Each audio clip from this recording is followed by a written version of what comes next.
I'm going to share my screen briefly.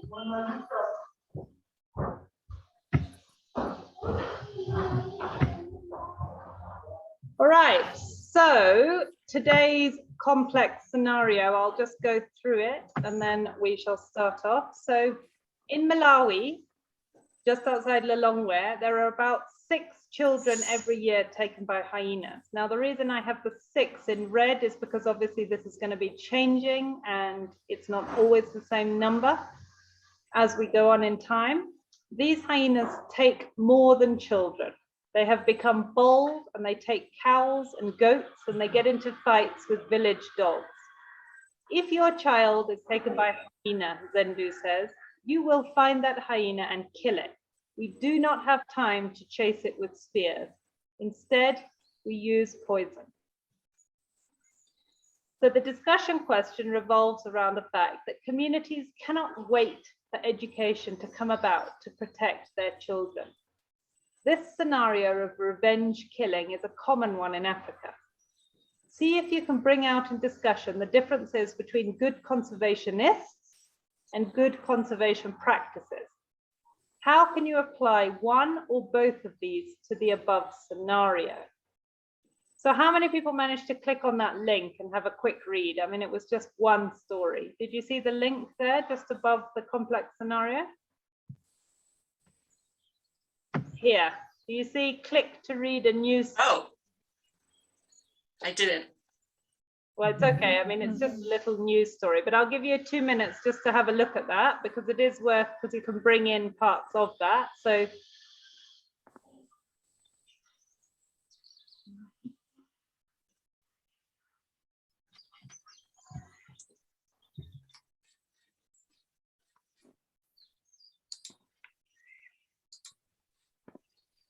I don't think I'll be able to access that because I'm still a little behind.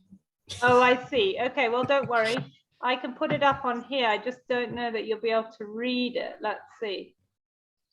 So this is from the Nyasa Times. Okay. Man-eating hyenas continue to terrorize Kasungu. A community in Kasungu is living in fear 2 weeks after a 2-year-old baby was mauled by marauding hyenas as the beasts are back attacking livestock. The village headman says his subjects cannot work on the gardens or development work in fear of the marauding hyenas. Look at these words that the media is using. Are they really marauding hyenas? Is it really true that they cannot work in their gardens? Or is this again the media or this journalist? The hyenas come and attack our livestock. They attack even dogs. Some of the livestock have been killed. This is greater concern of us. We need game rangers. Another villager escaped a hyena attack in his field a few days ago. The director says he is sending game rangers. We're waiting for a report. Is that report going to come? A 2-year-old child was attacked while her parents were in the field. Although it is rare for hyenas to attack, goats and chickens are their normal prey. Well, normal prey, really? Again, this journalist not using the right thing. And then they describe hyenas as dog-like animals which hunt at night in packs. Is that true? And often act as scavengers. You've got the superstition side of what local people have their own ideas of what might lie behind the attacks. Some superstitious villagers believe that man-eating hyenas were kept fed by humans who used to send them out on clandestine magical missions. After their keeper's death, the hyenas became hungry and because they were reared by humans, began attacking people rather than animals. Other traditional beliefs in Malawi hold that people can use witchcraft to turn themselves into hyenas and terrorize and kill their enemies. The government has dismissed these stories. So I guess I'm going to start here with Anais because she had come up with a very interesting paper that she shared as well and had read. So Anais, I'm going to ask you to kind of open this discussion, and there's no specific question I'm asking you, just to open and tell us what you've learned and what you feel. Oh yeah, so the paper I couldn't really read it because I didn't have access to it, so I could only read the abstract. but I think it was about, well, then it depends on communities, but it was like the same problem, but I don't think it was in Malawi. It was a conflict with hyenas, and they used the fact that hyenas are like very important in beliefs of people to protect them. So I think that could be a way to, well, not like you can't solve the situation in a short term, I think, at this point. So I think it's really complex, because if they're killing children, of course, I mean, you know, people are gonna get mad and they will take revenge, and you can't do anything against that. But I think the first thing you have to do is understand when they are attacking children and why. Like, is it when they're going to school or at night or when they're guarding cattle? So yeah, I think it's really complex, and that you really have to understand what is happening, because you have. Absolutely. And in one of the following knowledge modules, you're going to look at how do you turn information into knowledge. You know, we have the information that these hyenas are attacking, but we need to know, when is it happening? Is it when the kids are walking to school? Is it at night?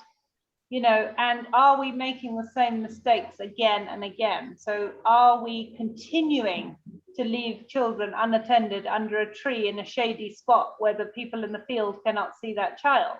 Because obviously, I mean, if it's happening since a few years, so hyenas are attacking them or their livestock, and they're killing hyenas, but nothing is changing. So you can also tell them that you can see that retaliation killings, that's not the solutions, because kids are still dying. So, you know, you have to do something else. So what else could you do? Well, I mean, you could, well, depending on when the attacks happens. So maybe kids, like small kids, shouldn't be walking around alone. Or maybe also they're getting attacked because they're not reacting the right way. You know, maybe they can be aggressive toward hyenas. And so hyenas also want, you know, to protect its children, they're gonna attack. So I think that can be a solution. And also, you know, sometimes I saw that hyenas, they're usually coming towards villages because of like waste, like human waste that are, you know, it's like all around and it's attracting hyenas. So that could be a solution too. Absolutely. Or, you know, to construct bomas for your cattle. And I think that you have like some solutions that you could put in place, but it really depends on why and when these attacks are happening. Yep, and it could also be the fact that there are no natural prey species. So that's something else you have to deal with. Ricky? Yeah, I mean, you just said it. I was saying, taking a look at a larger look at what the prey availability is there, and then, you know, looking at the ecosystem there. How could you help out the biodiversity? Where is the distance between where their attacks is, the community is? What's the land like there? Is there need? Can we do any kind of planting or farming to kind of create some barriers or corridors for the hyenas to reach other prey availability? Yeah, taking the whole thing into account instead of just looking at the one species, I think. And two key words, barriers and corridors. Those are very interesting. Like, how do you build those into, you know, maybe you have a barriers and corridors project, because, you know, hyenas do need natural prey. And if it's not there, then you do need to work on corridors, but then barriers to stop your livestock being taken. Well, and I think you really have to go after the poisoning thing as soon as possible, because of the, you know, knock-on effect of it poisoning anything up the chain that eats a hyena when it dies. I'm not sure exactly how you do that, but. Well, there was a very interesting thing. Look, I don't know enough about this, but basically it was this up and coming chef who wanted to be a celebrity chef, because obviously these days that's how you make money.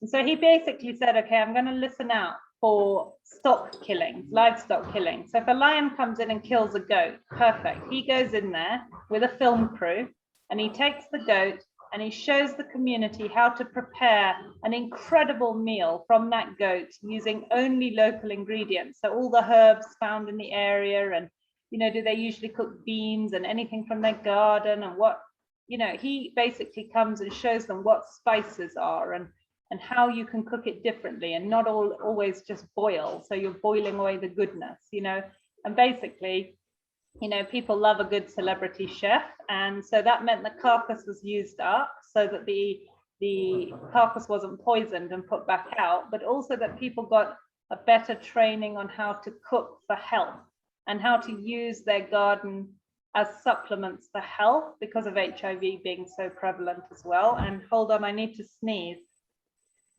And then when I say that, it's not going to come.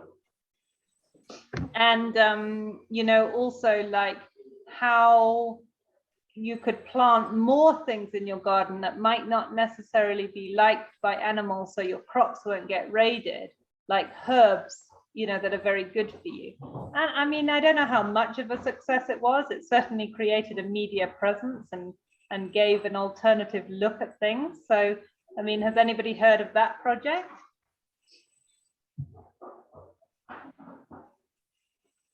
It just shows you there's some pretty crazy things out there, and all sorts of things have a chance. Are there any examples of the reducing the poison? I mean, poisoning is a big problem in Los Angeles with rat poison. I think it's a big problem in a lot of places in the country, and it kills things up the chain. Is there any example of reducing the use of poison in Africa that you know of? I mean, one of the ideas is to incentivize the shop sellers to not sell poison in the first place, because if it's not accessible, you're not dealing with the buyers. So you go to the shops and you work with them to find a solution, or give them some ability to still earn what they would earn from the poison, you know, like that. So, but I don't know any that have been super successful, mostly because the media warps everything, you know. And in fact, there is a film crew out in Kenya at the moment, which, God, they've just started last week, and I think it's going to cause massive problems, but it's called Bursting the Bubble of Conservation in Kenya. And it's basically saying that you can draw maps and you'll see that every poisoned bird's in Maasai territory, every newspaper article and Nat Geo thing and the films are all portraying things that are not true, that conservation is not happening the way you're seeing in the movies. Ricky? What else? Is that what you're asking? Well, no, I just saw you ready and you looked like you were going to hit your unmute key. You guys don't have to mute. The only reason I was you dog barking. Yeah, the only reason I did, because my dog Cooper here, he's got a loud bark, so I'm getting always ready to mute just in case. Oh, I see. Okay, well, have a look. So how can you tell the difference between good conservationists and good conservation practices?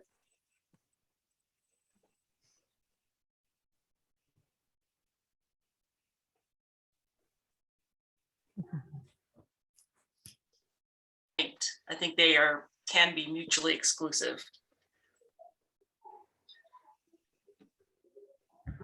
So give us a bit more, Lisa, in terms of answering this question, these hyenas that are coming in and taking kids. Would we send in a good conservationist, or would we try to implement good conservation practices, or does one need the other? Practices. I would do practices, because they don't care about conservation. They just want to protect their kids. So if you can just give them concrete ways to do that, I think that is more important at this point. Okay, so a concrete way to protect these kids.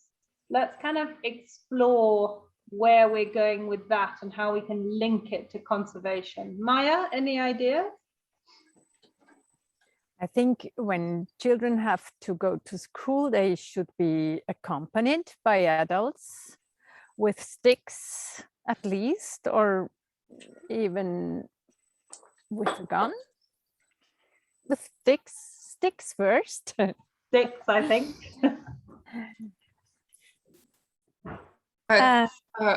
Like wouldn't like all the kids working together with sticks, maybe it would be sufficient to, you know, scare the hyenas away. I don't know. But how does that help with conservation? Because let's say these are young kids. So I'd say these kids, most of them are under school age. So they're not necessarily, let's create a scenario anyway, where they're under school age. So they're not walking to school. why don't you, because these kids are not like, kids in the Western world who are not very used to working and actually doing things because they're looked after until they're 10 years old.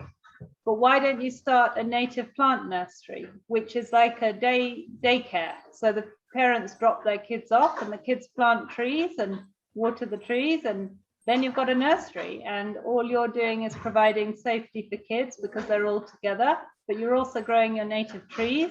And then the parents take those trees and plant them and must prove to get a kid into that care system for the next year that their tree is still surviving. How about that for an idea? Sounds all right. Sounds good. Cornelia, come on this one. Well, probably if you also want to look into the hyenas becoming more bold and taking livestock, you could help them build bomas and just have their cattle in a more safe way, herded better basically, so that that doesn't happen as often. And maybe you can also somehow involve the kids in that. So maybe the kids can grow the trees so that you can use the wood to build better bomas or something, so that you can make a whole circle that gets sustainable as well. Yeah, and in fact, African people run a great thing where they have living fences. So the bomas for the livestock are actually living trees. So instead of them just being dead sticks planted in the ground, their bomas are unanimaled, I guess you'd say, for the first year. So the trees can fully take root and grow in these solid circles that you can then grow them to thickness that the hyenas can't get through. But also the animals, once they're in, there's this sense of shade, there's a sense of the trees using the nutrients from the animal poo in the night. I don't know if the animals are able to browse on some of these living walls once they're in this boma at night, but I mean, that's something to think about with the trees, with the kids, with putting all of these things together in a chain, a causal chain, I guess.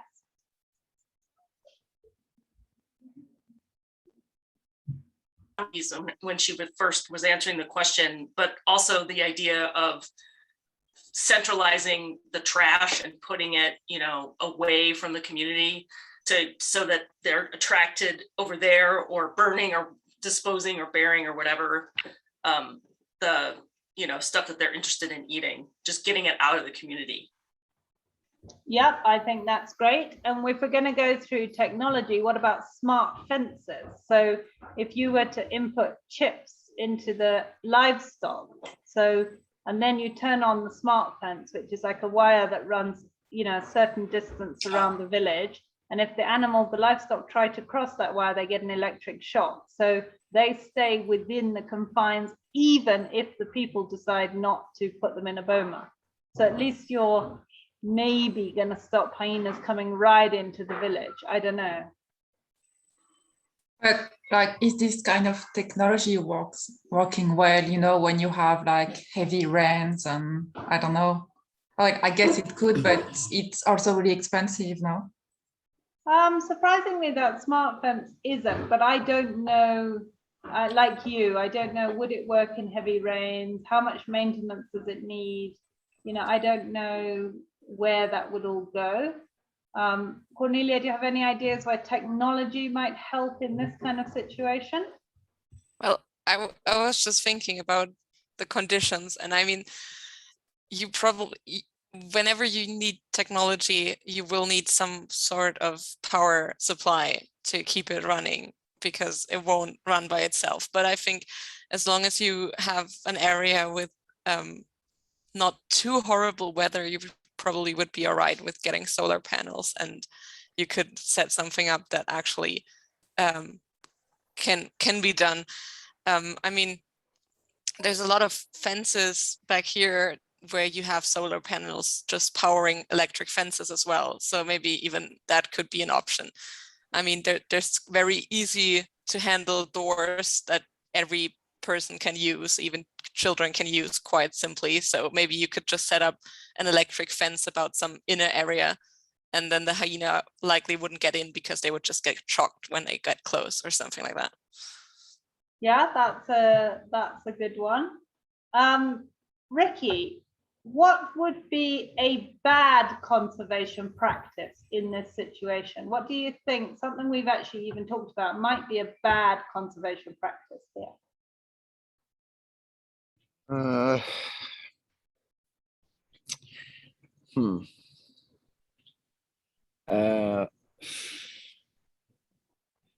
mean,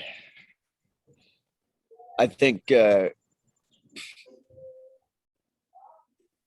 definitely, I think going into the community maybe and shaming them would be bad about killing the hyenas. No, but But, you're right. You can't go in you know. there and say you guys are doing all this poisoning. So you're right. You cannot shame them for doing something that they're doing to protect their kids. Because Zendu says, we don't have time to chase that hyena with spears and kill the one hyena. You know, we're just going to poison it because we've got our lives to live. So yes, shaming. What about Maya? Oh, sorry, carry on, Ricky. No, I mean, I was similar things with their traditional beliefs or spiritual beliefs with when they were talking about their magical missions and stuff too. Getting deeper into really understanding what lies behind that, but we're not going in there, the same thing, not going in there and saying like, all right, come on, here's the science, this doesn't make sense. What do you guys, I think you need to understand the history of it. No, you're quite right. Don't belittle a community for their beliefs. And I didn't even think about that in going through this, is that, yeah, there's traditional beliefs. Don't go in there and belittle and say, well, of course these hyenas are not, spirits or evil things, because maybe you can create a link to create change, behavioral change using an old story.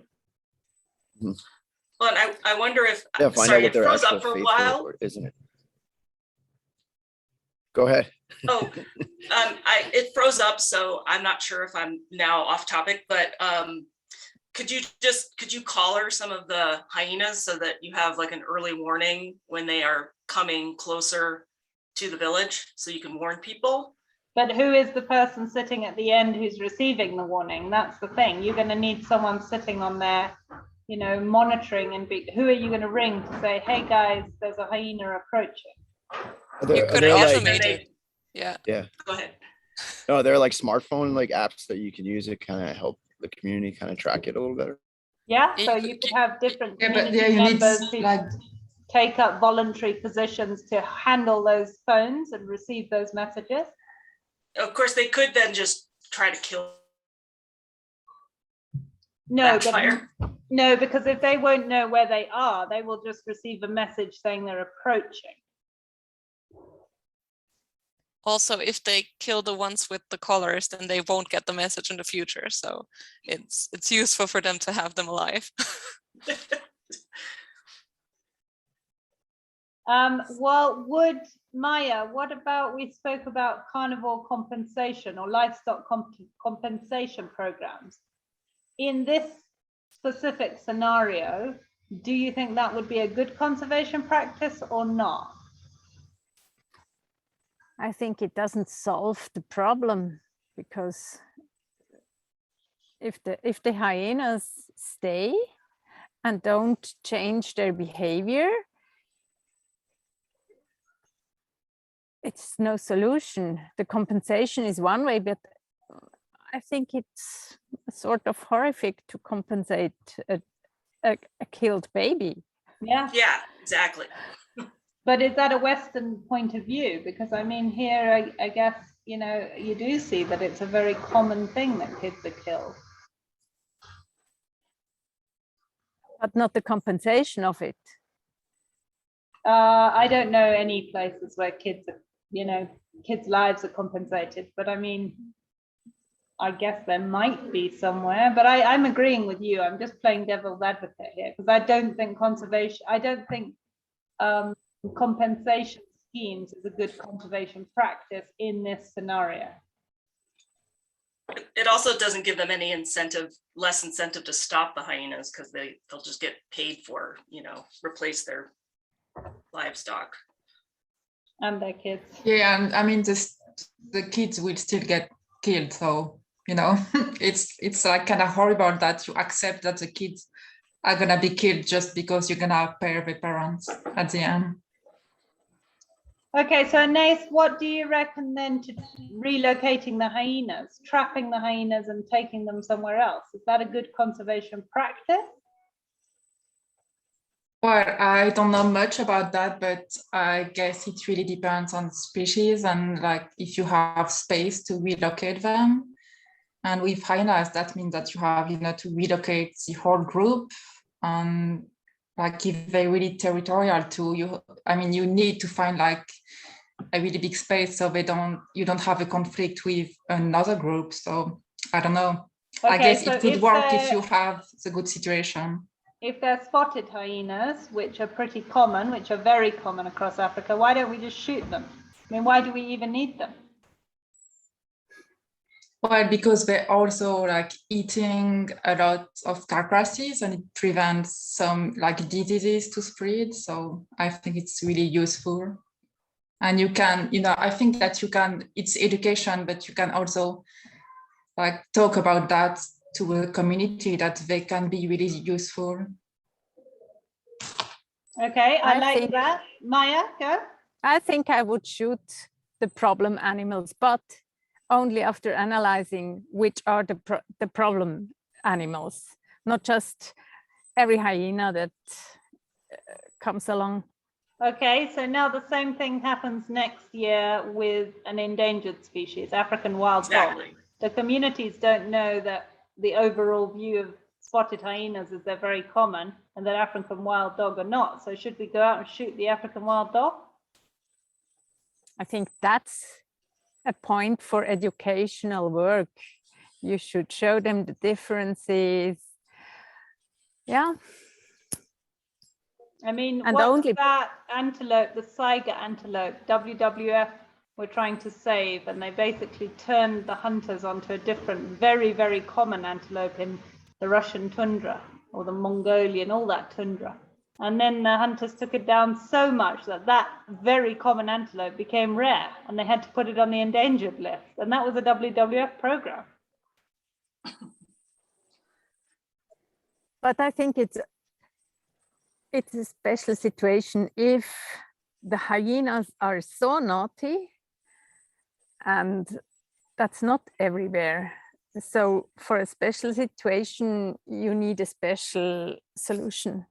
But it is quite common across Malawi. I mean, when you look at hyena kills in Malawi, it seems to be a pretty common occurrence. Okay, no shooting. Well, I mean, I do think if it is a serious problem animal, shooting might be your answer, but you would do it very quietly. You would not have the media cover it, and you would not have the community necessarily knowing what you had done, because they're going to expect that type of treatment every single time. Ricky, do you want to add in here? No, I mean, that's a quick fix, but again, it's like, they're all just really quick fixes, as you mentioned, with human population kind of increasing, these situations are just going to continue to occur. So I think you need to look more long term within that, trying to find solutions that are changing the way, lifestyles and views on how we can live more harmoniously. I mean, I think it's at a point where you can't just go saying that we're going to continue to live a certain way anymore. Like it's just, things need to change, and we need to start to educate on the reasons why we need all these things and why they need to be connected. And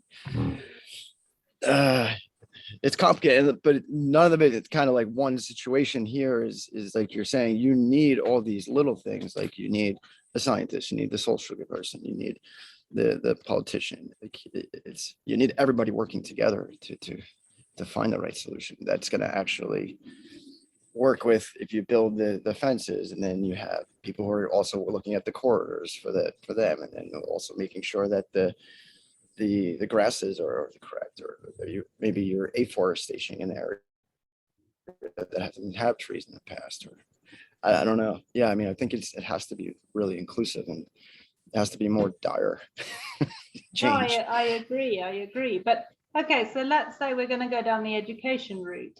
But now, every time we ask people to come and sit and talk to our education team, they're not in their field, growing their crops. So therefore, they're losing time.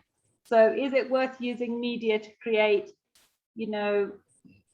and radio education program that they can listen to in the field, but it's an interactive one, so they can ring in and give answers to quiz questions to win 2 liters of milk at the local shop, that you're supporting that shop who can earn a bit of money through your program. So it's an interactive radio phone-in thing, because everybody these days can get phone credit, and if they're winning 2 liters of milk or this or that, create this competition through education, so that people can still be being educated while they're digging in their field, while they're feeding their kid, while they're walking their kid to school. You see how these kind of linkages create causal chains? Yeah, I like that. Maybe you could also, if you get all the kids together to keep them safe, you could maybe also find somebody to teach them while they're there, so they can tell their parents, oh, today I learned so much about hyenas or whatever.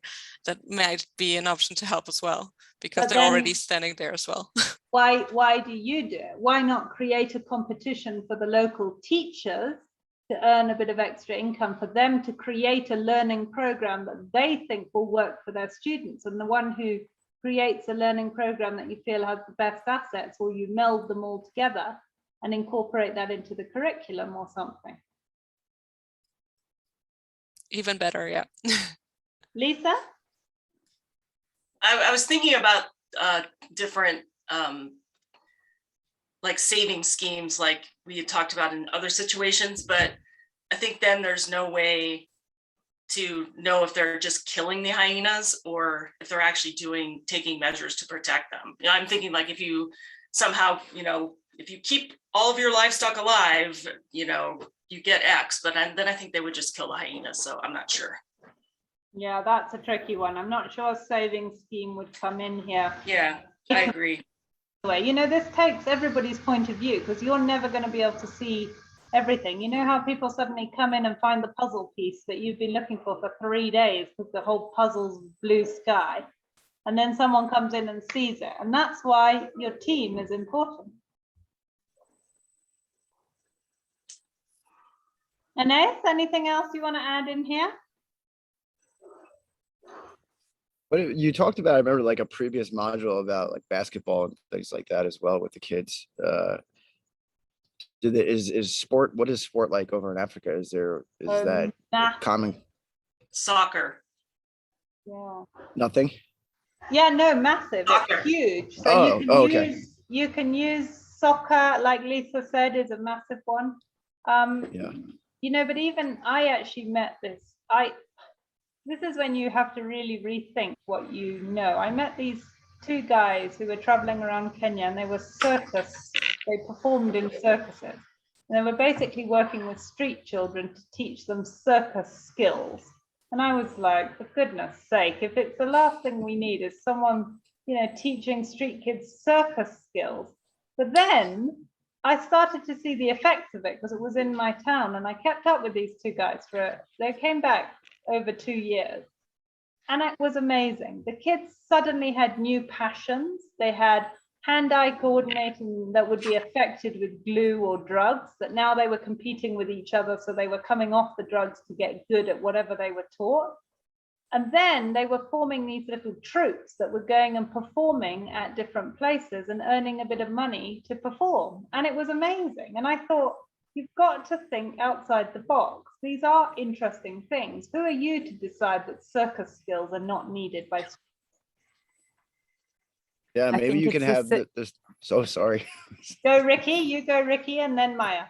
Like maybe you could build it into the conservation, having sponsorships and things like that too, working for different species, and then building the education within. As the coach, you're kind of educating, during each practice and things like that as well, at the beginning, at the end, and you can also teach them, in environmental awareness and body awareness and things like that, and how to use their senses, because that comes into play a lot with sport. I think, it could be more holistic.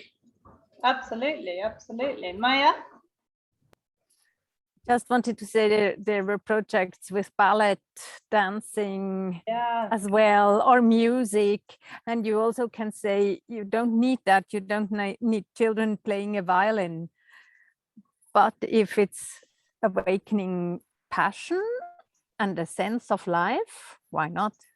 Exactly. I mean, who are you to decide something that's going to keep them happy? If it's ballet or break dancing, do it. And a lot of those arts, like this is from the appreciation of nature that you're getting a lot of that inspiration from too. So that connects as well.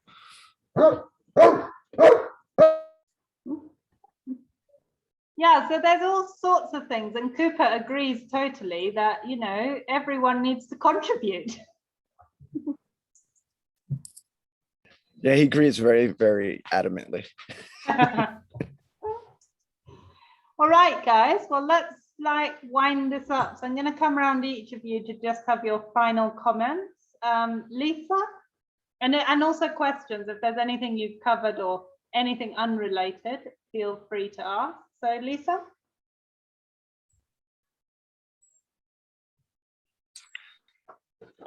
I don't know. I just think it's very complicated, but I really like these ideas of just thinking differently. I think you've given us a lot of really interesting examples that are outside of what we normally read about. So it's got me thinking.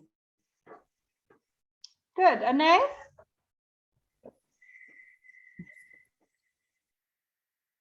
Yeah, same. I think it's really complex, and it comes back to really talking to people and understanding why things are happening. Yeah, and I think the big thing is don't lose hope.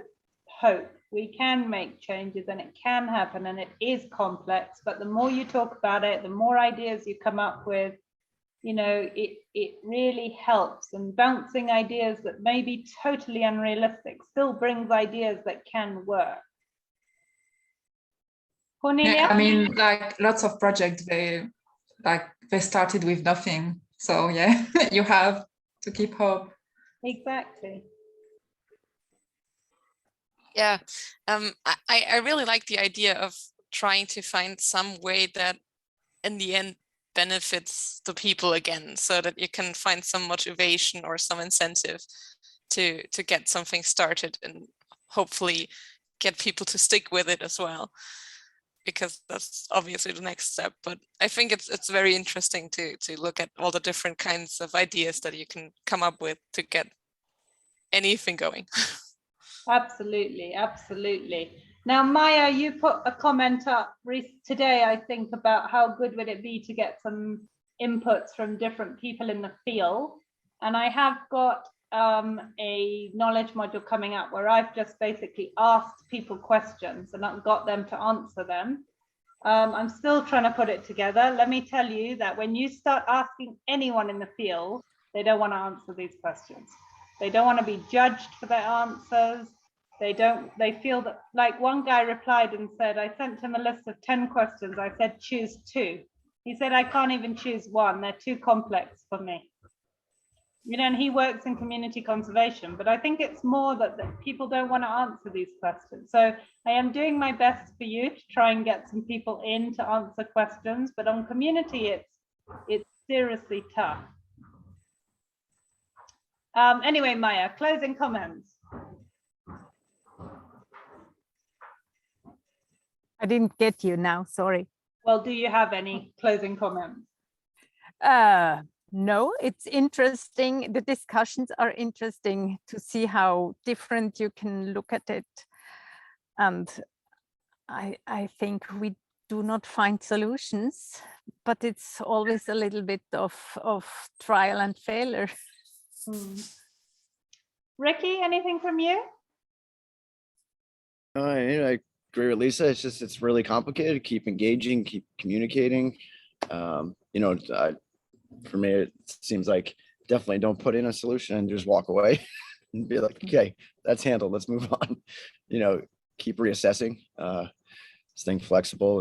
And I like to think of all the different things that we talked about between art, music, sports, you know, science, and everything that could come into play with it.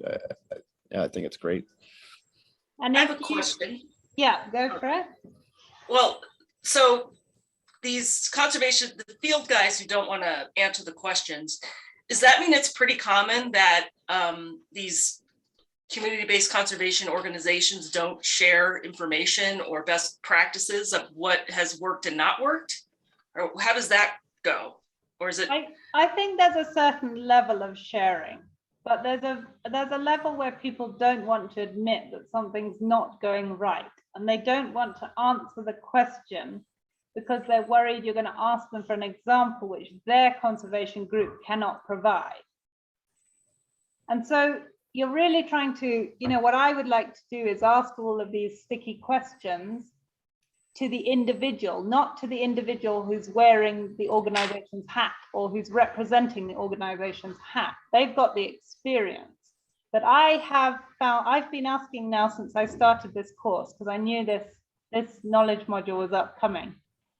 I think I'm only going to be able to provide you with half of what I intended to, because I simply cannot get people to answer the questions.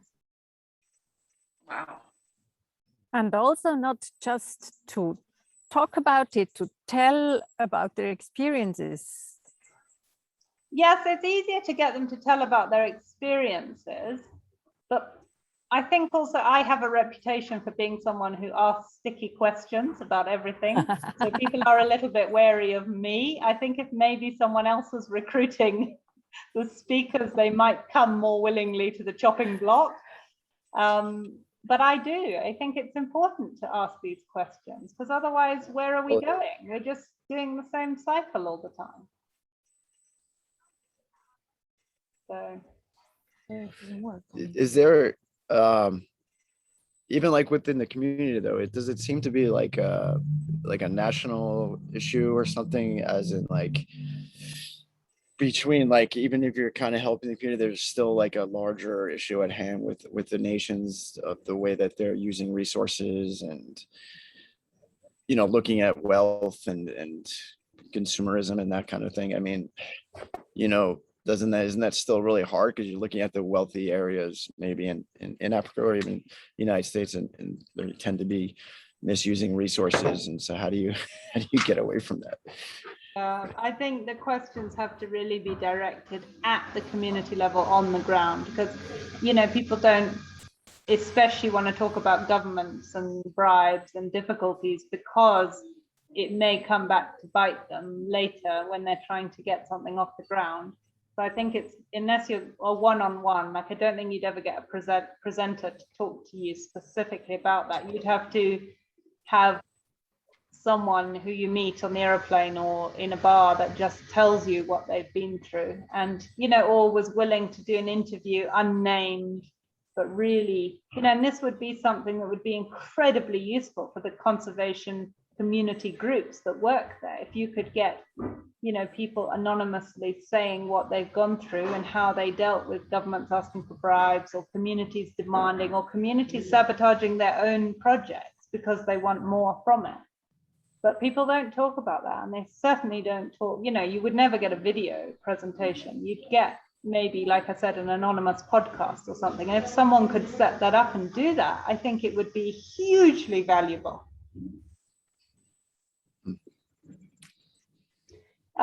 What I just want to mention is, with the signature assignment, Ricky, when he gave his closing comments, mentioned a whole load of things. If you rewatch that last 15 seconds of Ricky, because he really mentioned, you know, what are the things we're talking about? Flexibility, respect, you know, communication. So already you've got 3 key words. So remember, we're talking about, I mean, they can be a keyword or a key sentence.